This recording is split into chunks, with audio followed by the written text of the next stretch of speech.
Hello, I'm Margot Politis. Welcome to Study English IELTS Preparation. Today we visit a zoo and we meet a man who designs natural-looking habitats for zoo animals to live in. We'll also talk about infinitive verbs and we'll listen out for some common conversation markers. But let's start by meeting Richard Rowe, a horticulturalist at Werribee Zoo in Victoria. Listen to Richard talk about his work at the zoo.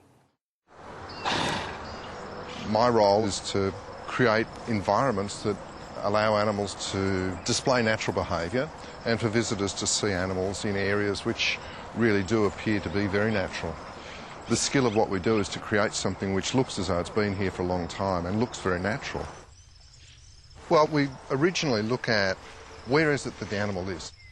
So narrow it down to geography. Is it Africa, South America, wherever? Then look at the particular type of habitat. So is it riverine? Is it savanna? And then narrow it down even closer again. Often it's very, very difficult to get vegetation from the specific area that an animal comes from. With some plants, you know, they're already in the country, so you can take cuttings or collect seed. Botanic gardens are a great source for rare and unusual plants.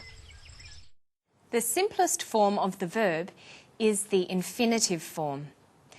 If you're using a dictionary to find the meaning of a verb, you'll need to know the infinitive form. It's the most basic form that's used for dictionary entries. Infinitives are generally used with the marker to. They can be used in many different ways. Here's Richard describing his job. My role is to create environments that allow animals to display natural behaviour and for visitors to see animals in areas which really do appear to be very natural. Richard says to create, to display, to see, to be. These infinitives all function in different ways. Richard says, my role is to create environments. He also says, the skill is to create something.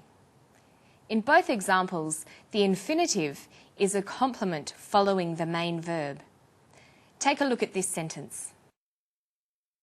Before the IELTS test, the important thing is to get plenty of rest. Here, the infinitive to get is a complement following the main verb is. Let's look at another use of infinitives. Richard says, the areas appear to be very natural. In English, there is a set of verbs that can be followed by infinitives. Appear is one example. Other examples are afford. I can't afford to go to university. Begin. I can't begin to explain how sorry I am. Expect. I expect to get my visa next week. To use these correctly, you should learn the list of verbs taking the infinitive. Now, let's look at the third way Richard uses infinitives. He says, zoos allow animals to display natural behaviour, and they allow visitors to see animals. In English, there is a group of verbs that can be followed by an object and an infinitive. Allow is one example. You could write, her parents wouldn't allow her to stay out late. Some other examples are, ask. The professor asked him to explain the answer. And encourage. Encourage the IELTS students to do more practice tests.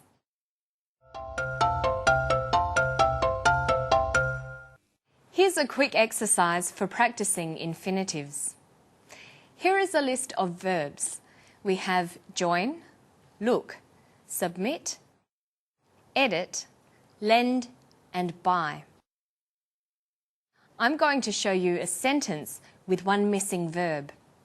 You'll need to work out the right verb and the right construction to fill in the space. Let's start with an easy one. I forgot some bread. Do you know which verb will fill the gap?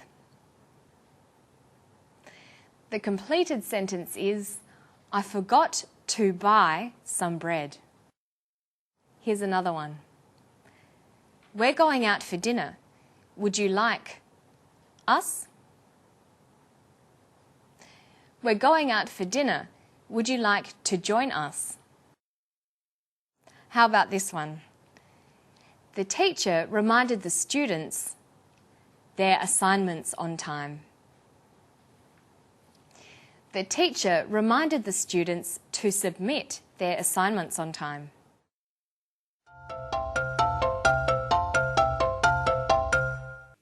In spoken English, there are a number of words we use to help manage our speech. These words make it easier to keep our speech fluent. They are called conversation management markers, but we often just call them fillers. Listen to Richard again.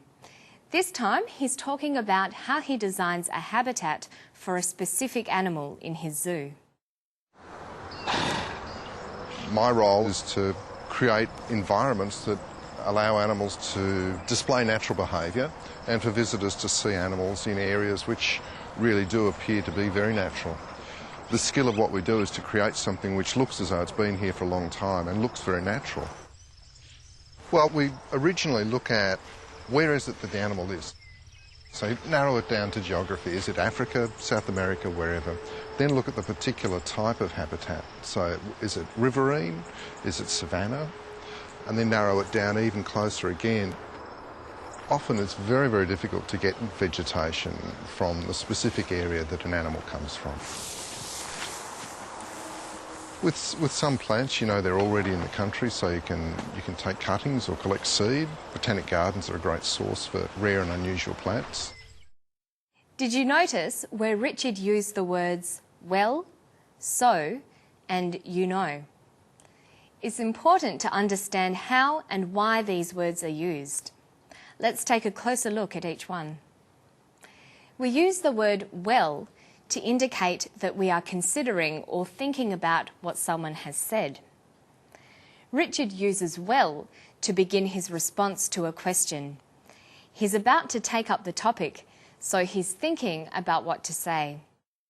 Well, we originally look at where is it that the animal is. Next, Richard uses the words you know. We use the phrase you know to create a sense of intimacy by asking the listener to agree or show that they understand. Richard says you know because he wants the person asking questions to show that he or she understands what Richard is saying. Like this. With some plants, you know, they're already in the country, so you can take cuttings or collect seed. In that clip, Richard also used the word so. We use so to indicate that the things we are saying are connected.